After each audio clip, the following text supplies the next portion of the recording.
One thing that I've always loved looking at on this channel is Mario related Easter eggs.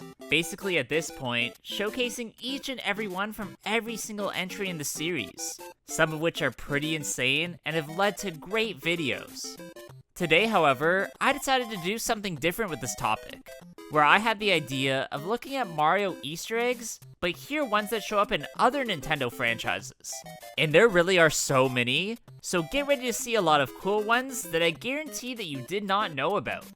And oh yeah, before we get started with this massive video, my name is Copycat, and if you haven't yet, then please subscribe to my channel, hitting that bell to stay notified when I upload new videos. Starting in alphabetical order, we're gonna look at references to our mustachioed hero in the Animal Crossing franchise. Starting with ones from the original GameCube entry that came out for the system in 2002. These are all Mario-themed items, furniture, and textures that you can use to decorate your home, which are very rare as they were only made available through secret codes released through the Nintendo Power magazine. These include the question mark and brick blocks that both act like tabletops, a cannon that can shoot out bullet bills, a coin, fire flower, Koopa shell, super mushroom, green pipe, and flagpole that just produces a familiar sound when touched, the Starman, which is an item that can be turned on and off, where when it's on it flashes and plays the Superstar theme, and the mushroom mural and block flooring, really making your home feel as if you're within the Mushroom Kingdom. Another Mario related item that you can get in this original North American entry are NES consoles with game cartridges on top of them, displayed in a very nice way, almost as if you can show them off like trophies.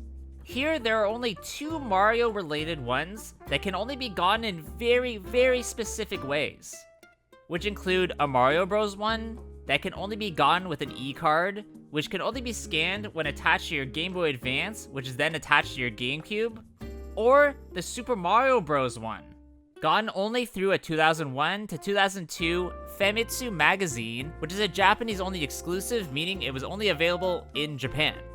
What's so fascinating about these items is that they're not just display pieces. And believe it or not, you can actually play the full game as long as you have them unlocked in your house. Most of these are just obtained through normal means while you're doing everyday things, but some could only be gotten through special promotions and other varying different ways. Nowadays, through emulators and code generators, these aren't as rare as they used to be. But back in the day with very limited internet, these were definitely a standout in your collection. In Animal Crossing Wild World for the DS, there are also Mario-themed items that are here gotten via Download Station, which are just real-life stores where you could bring your system to get a promotion, or you could get these items in a letter that was distributed through the Wi-Fi connection, with a few new additions that I'll just go through quickly. There's the Fire Bar that plays classic theme music when interacted with.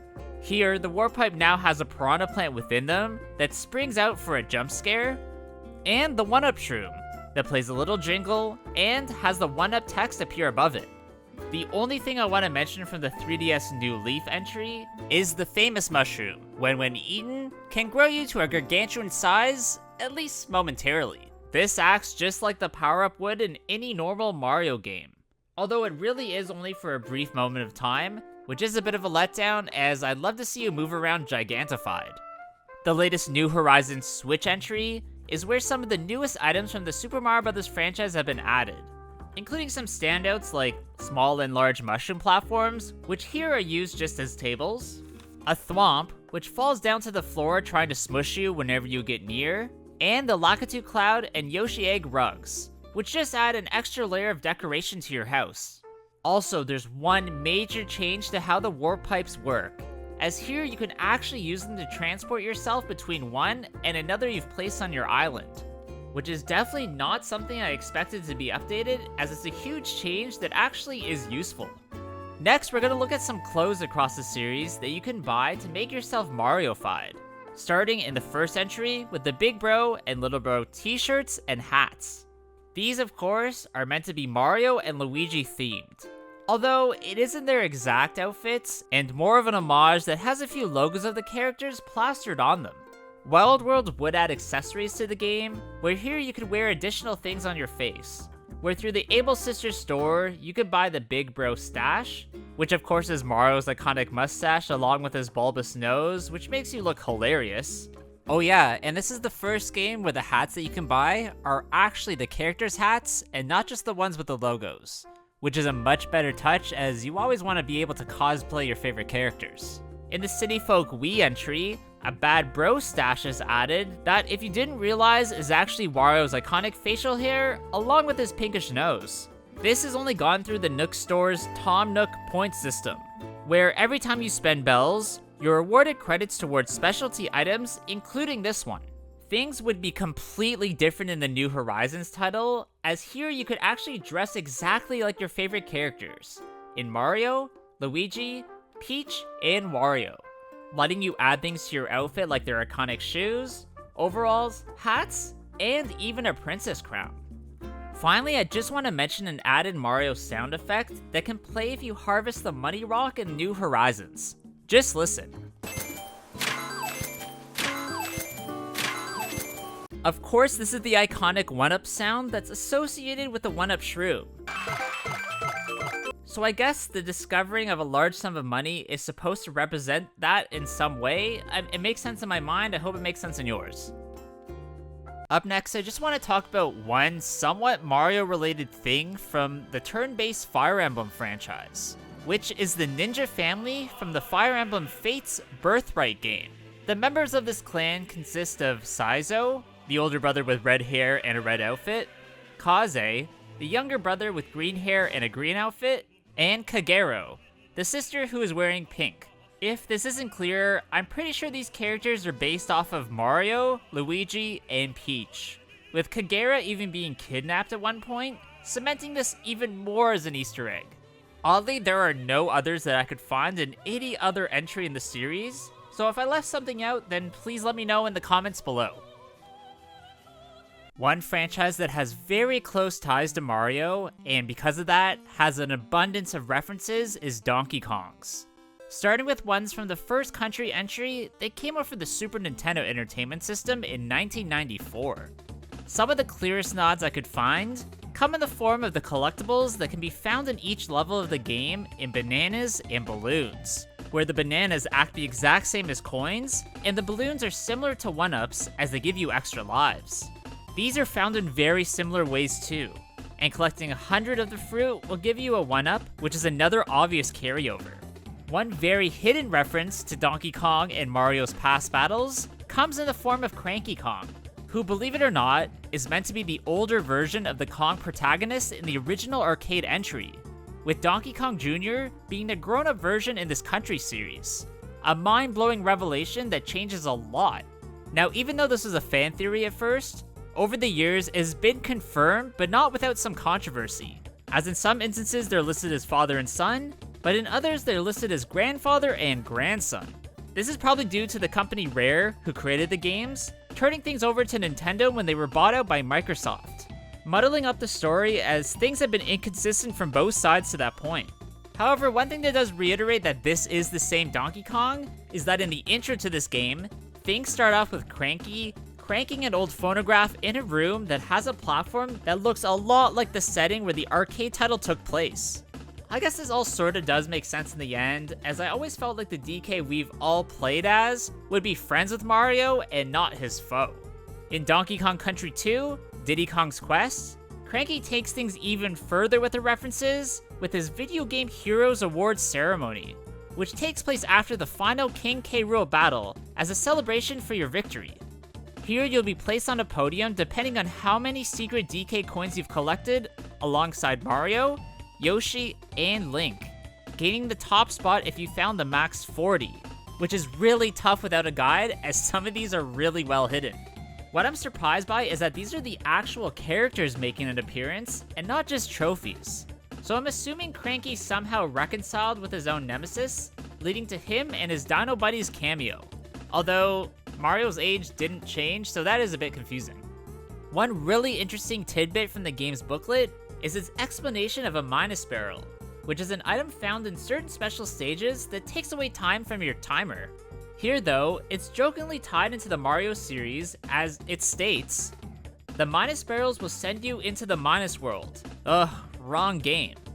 Now, if you aren't aware, the minus world is a glitched out level in the original NES Super Mario Bros. That can be accessed by clipping through this particular wall in World 1-2, leading to this strange underwater location that's virtually impossible to complete. I'm unsure how many people would have even gotten this reference, as without the internet, they didn't have an exact step-by-step guide on how to do it, so seeing this in the booklet at that time might have not meant much to anybody. In the fondle of the original Donkey Kong Country trilogy, Dixie Kong's Double Trouble, there are two references I think we should look at, starting with the theme that plays in Wrinkly Kong's cave.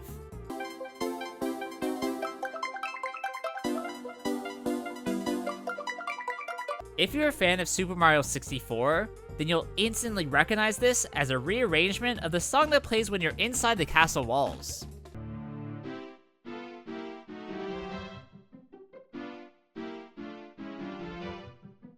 The other I want to showcase is a type of barrel cannon introduced into this game called a Boo Barrel, given that name due to its spooky ghost-like face, as well as its mysterious functions. This is all because this barrel disappears and reappears very suddenly within the creepy cavern stage, needing to use them to blast upwards to higher up areas, that is, before they disappear.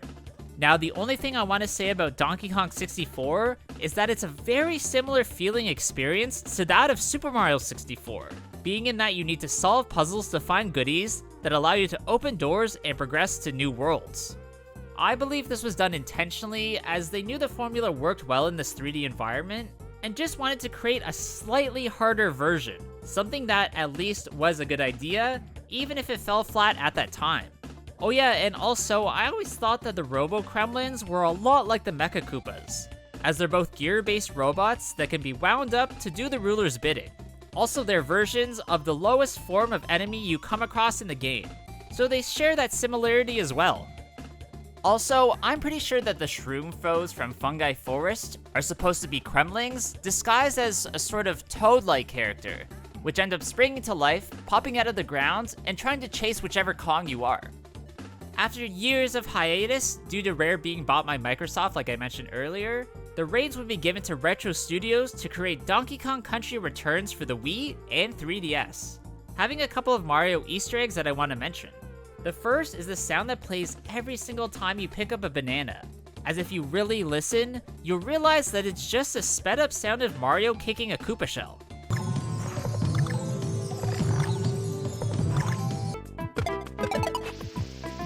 Definitely weird that they reused an asset like this in that way, as it isn't even related in function, or even in the type of thing that it is. Finally, we're gonna look at a few Easter eggs from the Wii U/Switch Donkey Kong Tropical Freeze title, a few of which actually pull things from the original Super Mario Bros. NES trilogy. This includes being able to pluck things up from the ground, which is a move almost exclusive to Super Mario Bros. 2, a tank in the background of the Frosty Fruits level, which is straight from Super Mario Bros. 3, and finally, a P-Wing being able to be seen in the Trunk Twister level, also from Super Mario Bros. 3. This game's also home to my favorite Easter egg, and the final that we're going to look at from this franchise, which is DK's idle animations that occur once you've been AFK for a bit of time. Where in the Wii U version, he can be seen playing his 3DS. Here you can hear him playing one of 4 games, including his own DK Country Returns,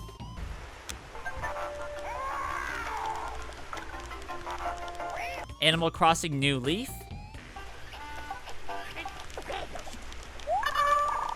Mario Kart 7,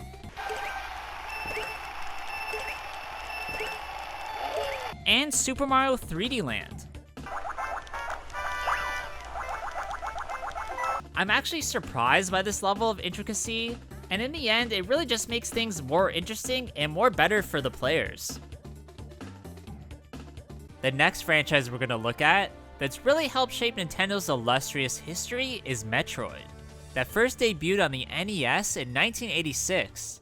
However, it wouldn't be until the SNES entry where a reference to Mario shows up, here in the form of air holes.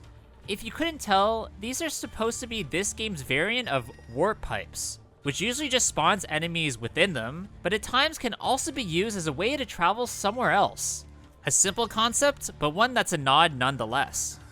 This would later be spoofed in a Japanese-only manga, where Samus actually mistakes an air hole for a warp pipe and enters it, just to be hit by a Zep, not really showing a direct canonical link between the series, but at least an acknowledgement that the two are very similar. Another thing that mini fans would notice is that Ridley's fireballs are a lot like Mario's, probably done as a way to make things with more of a Nintendo feel. This isn't a huge standout feature, but even something that I noticed when I was playing through the game, so I'd love to know if you guys noticed as well. Next are a few extremely small Easter eggs in Metroid 3 Corruption for the Wii, all in the form of the ship's bumper stickers, that show up depending on what other save files you have on the system. The games recognized are Excite Truck, Wii Sports, The Legend of Zelda Twilight Princess, Super Smash Bros. Brawl, WarioWare Smooth Moves, Super Paper Mario, Mario Party 8, and Super Mario Galaxy, which is just a nice little bit of extra content that doesn't really do much and is kinda hidden, but whatever. Finally, we're gonna look at the strange Metroid Prime Federation Force entry, which offers you the opportunity to unlock certain paint jobs for the Blast Ball mode. Here you can play in a suit of armor based around Bowser, Bowser Jr., Luigi, Mario, Peach, and Rosalina and Luma, all made available by scanning their amiibo to your 3DS system. The Pikmin franchise has a ton of Easter eggs throughout its 4 main entries and couple of spin-off side games. Although, the only one I can really talk about from the first GameCube title is the main character Olimar's name being almost an anagram of Mario. This, of course, with an added L, but still, I don't think this is just a mistake, as Miyamoto is behind both projects, and both characters have somewhat similar noses. On the flip side, Pikmin 2 has a plethora of references relating to our mustachioed man, so many of which I just have to quickly list them off, or we'd be here literally for hours. This includes the secondary character Louie, who is obviously named this way to be a bit like Luigi. The key you find in the Citadel of Spiders looks a lot like one you'd find in many Mario games. Pokos, the currency used in Olimar's home planet, looks a lot like Mario coins. The Grow Shroom, being a reference to when Mario eats a Super Shroom and gets big. The Unspeakable Wonder item in the Valley of Repose area looks a lot like Princess Peach's crown. The Utter Scrap item, that's just a squished aluminum can that has the word 1 with an arrow pointing up next to it, which if you didn't realize is just a nod to 1-ups. And finally, the Flame of Tomorrow is some sort of video game box art featuring Bowser, found in the Citadel of Spiders. Yes, that's a lot of things from this relatively small game to talk about, but the world of Pikmin is so far removed from the Mushroom Kingdom, so that's probably why they stick out so much. Pikmin 4 also only has a few Easter eggs within it that pertain to this video, beginning with one of the mechanical harps, which is a treasure found in the Blossoming Arcadia. These devices play lullabies, where this particular one features the Piranha Plant's lullaby from Super Mario 64.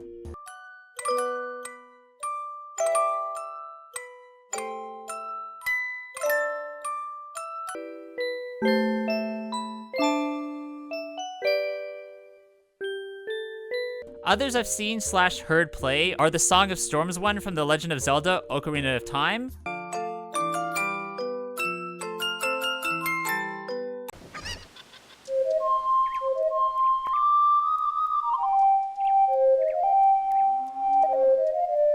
or the Pikmin 3 theme.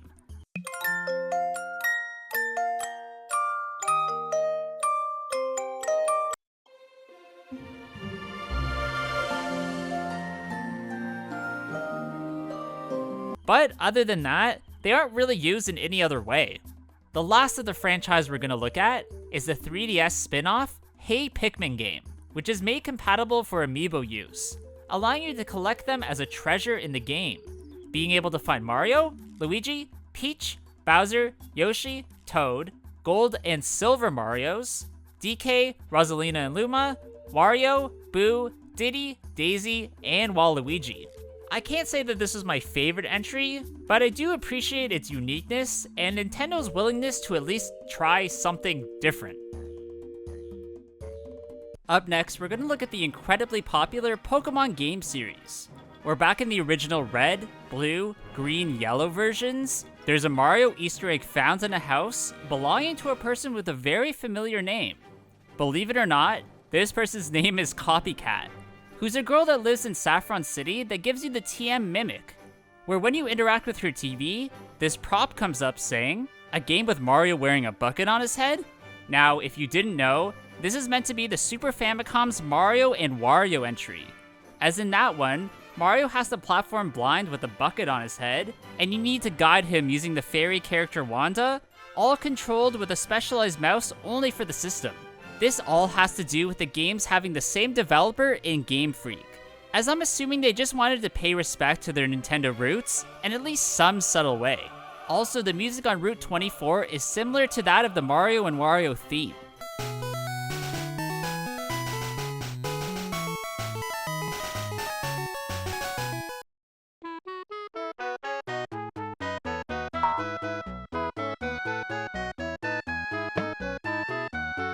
Unfortunately, at the time of this game's release in 1996, not a lot of North Americans would have played that Mario and Wario game, as it was a Super Famicom exclusive, meaning it really only came out in Japan.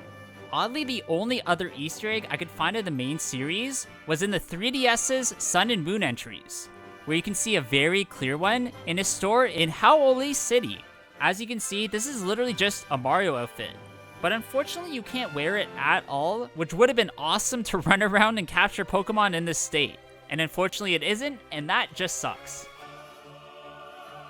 Splatoon is the next franchise we're going to look at in this video, where I think there's some pretty clear similarities between the Inklings and the bloopers from the Super Mario Bros. Series, as both are squid-like beings that can shoot ink as a form of attacking. I also felt like the way you shoot your ink out of certain weapons reminded me a lot of how you use your FLUDD in Super Mario Sunshine, with it spraying outwards and covering your environment in such a way that it interacts with it. I'm sure that all of these Mario things did influence the creation of this unique playstyle, even if the developers say they wanted to make something that no one had seen before. Now, in terms of actual Easter eggs, these come in the form of the Blooper 8-bit art piece that's found in Urchin Underpass, a Gunyan and Blooper 8-bit art piece found in Flounder Heights, a Gunyan art piece found in Deep Sea Metro, 3 Gunyan art pieces found in Anko V Games, 2 Spinies found in the Starfish main stage, Game & Watch's Octopus in the Anko V Games, a blooper in Piranha Plant Pit, a poster in the Anko V Games that really resembles the cover of DK Country 3, a cartridge resembling the Famicom version of Super Mario Bros., a Cheep Cheep sticker found in the Abandoned Station, the Black Pipe t-shirt, and a Game & Watch system in the Octo expansion. The only other one from the entire franchise that's Mario related in any way comes from the newest Splatoon 3 Switch entry, where the Big Manta is definitely supposed to be the real version of the Phantom Manta. This is the boss that you fight when you first come across Serena Beach in Super Mario Sunshine, both turning into their sludge forms and breaking off into tiny pieces of themselves once they're sprayed more and more.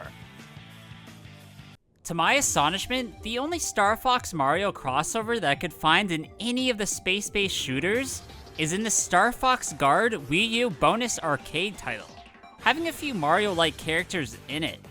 These come in the forms of the robots that look a lot like Nabbit and Boo, being named Boo Unit and Nabot, which is pretty appropriate. I am a bit confused to why these are the only Mario Easter eggs, and I feel like I must have missed one. So if that's the case, then please let me know in the comments below. In my opinion, the most out-of-place franchise in Nintendo's storied history has to be the JRPG Xenoblade one, having only one Mario Easter egg within its entirety, which is from the Chronicles X Wii U installment. This comes in the form of the Barrel Dodger Holo figure, which is just a figurine of Nopon jumping over a few barrels, a callback to Mario doing so in the original DK arcade cabinets. This is a pretty tame thing in the grand scheme of everything we've already looked at, but this side series does barely mention other franchises in the company at all, so I'm not surprised about its devoidness of references. Finally, we're gonna look at the absolutely massive Zelda series, where the very first entry in it was The Legend of Zelda that came out for the NES in 1987, although it was actually developed basically at the same time as the original Super Mario Bros. Entry, and creator Shigeru Miyamoto intentionally kept them very different.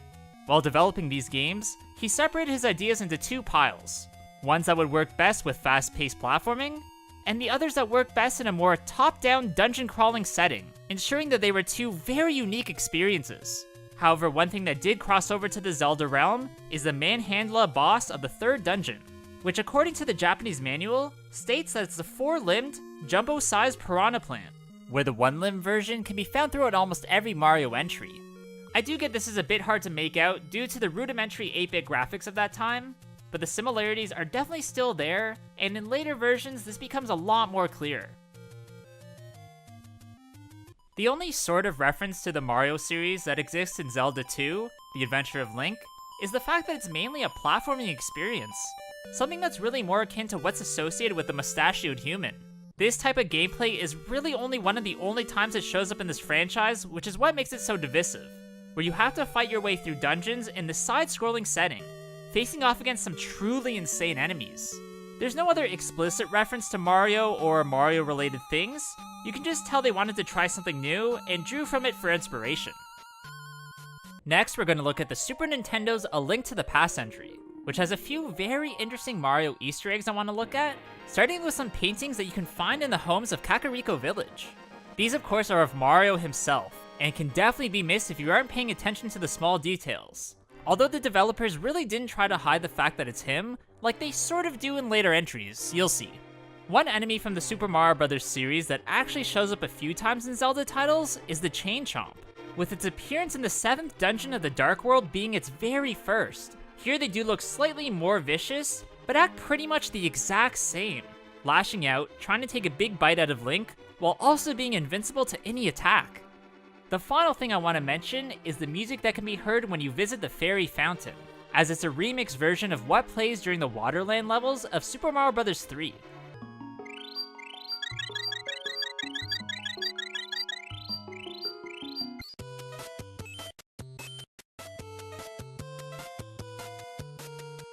I think there could be a few more instances of this happening in this one, but it's the best example that I could find, so if you know of any others, then please let me know in the comments below.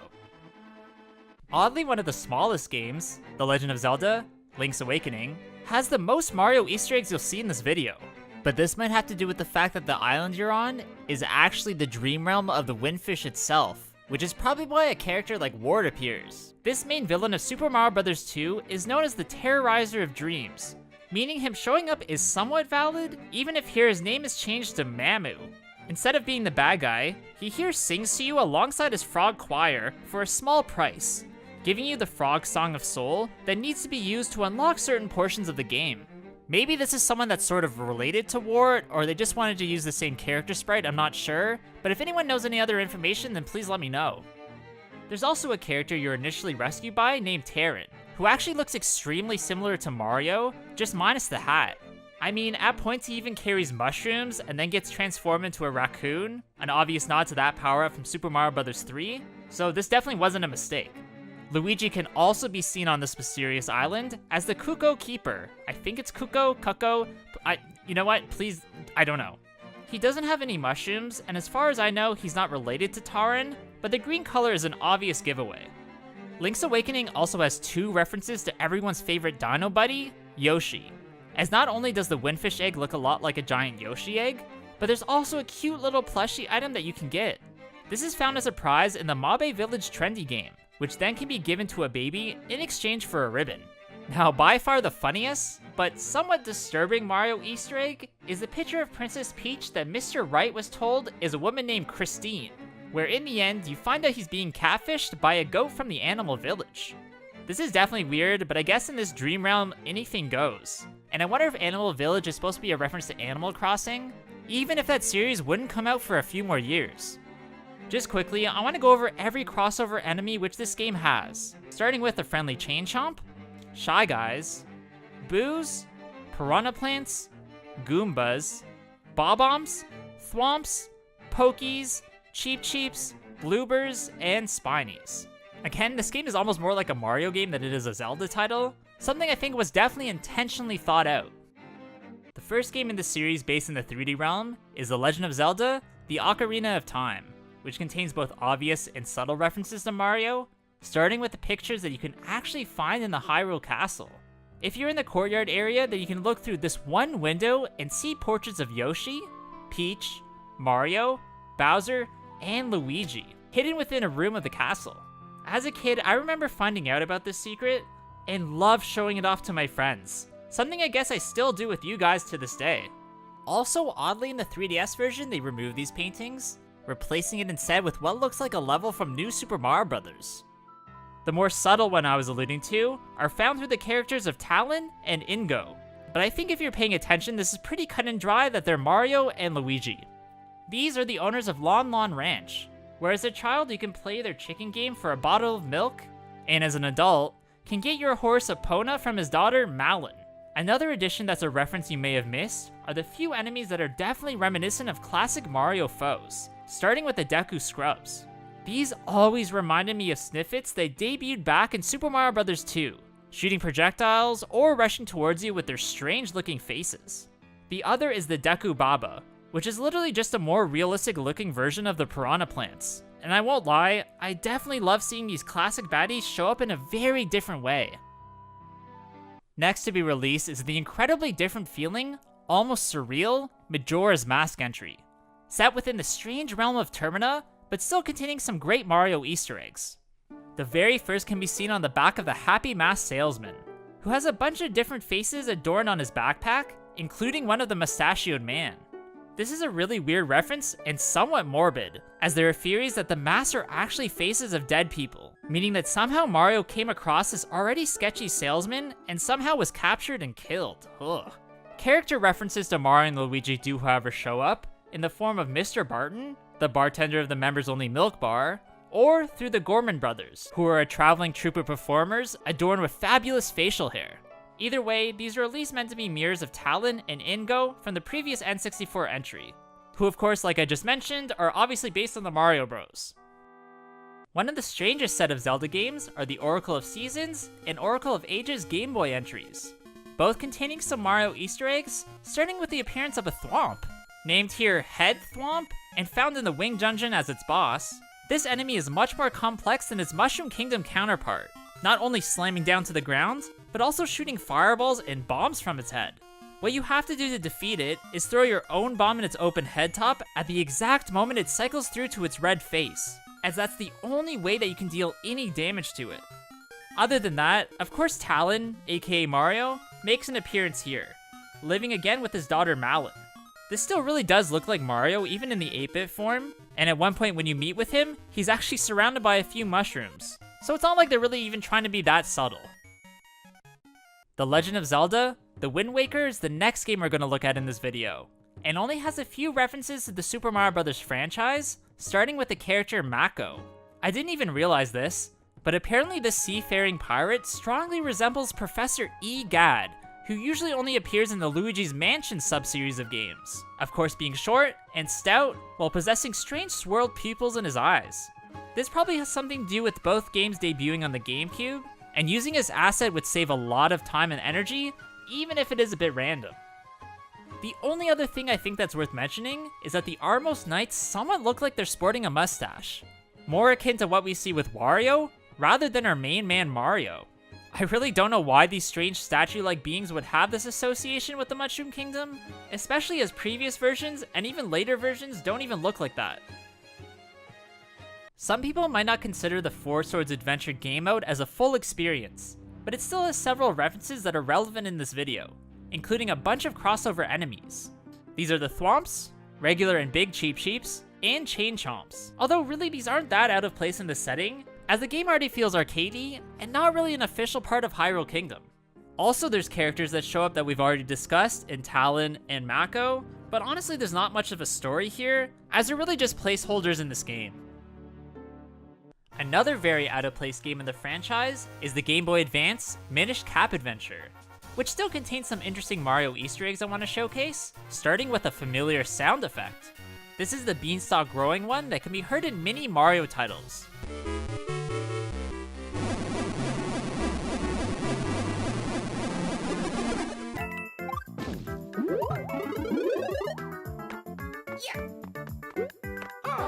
Where in this Zelda one, there are a total of 5 that you can find in the game, needing to use them to gain access to the cloud area. Sound familiar? Yeah. Another sound effect that can be found in this Mario game is through the use of the Wind Ocarina. which is actually the sound of the warp whistle in the Mustachioed Man's third installment.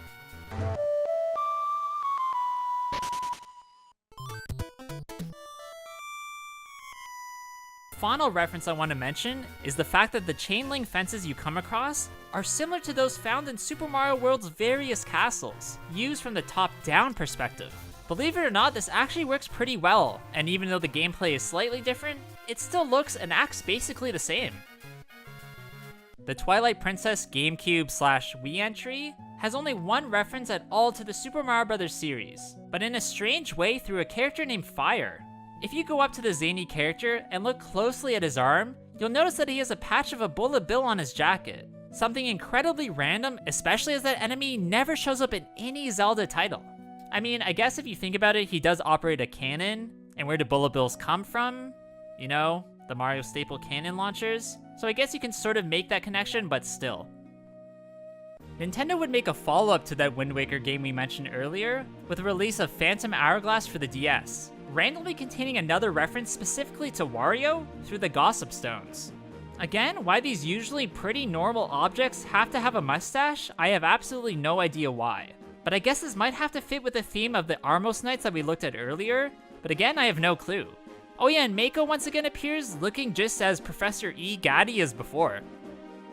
Now, Nintendo would eventually release a spiritual successor to Phantom Hourglass in The Legend of Zelda, Spirit Tracks, containing one Mario Easter egg within this very strange experience, in the Star Fragment treasure that falls from the heavens. This really does look like the Starbit collectibles from the two Super Mario Galaxy entries, but here aren't used as currency and have to be traded to obtain rupees or certain upgrades to your train. I won't lie, this is one of the Zelda games that I somehow missed out on playing, so I'd love to know if you guys think this is a good one in the comments below. Probably my favorite top-down game of the entire franchise is The Legend of Zelda: A Link Between Worlds, where Mario and Luigi make an appearance as the Milk Bar owners, albeit in completely different realms. In Hyrule, the owner is a bit chunkier and wears a red shirt, where in Laurel, the owner is a bit slimmer and sports a green shirt, remaining nameless, so it's unclear if they're supposed to be Talon and Ingo or not. This really would be the last time characters looking like their bros would appear in the franchise. Although, I might be wrong because Breath of the Wild was so huge and I might have just missed them, and also I haven't fully played through Tears of the Kingdom yet, as it's too new. Next, we're going to look at a few standout references from the arcadey Triforce Heroes 3DS entry, where some of the items you can collect are similar to power-ups found within the Mushroom Kingdom, starting with the Fire Gloves. These act identically to the Fire Flower power-up that allows Mario to shoot fireballs at will to defeat opponents, even going as far as having the exact same sound effect.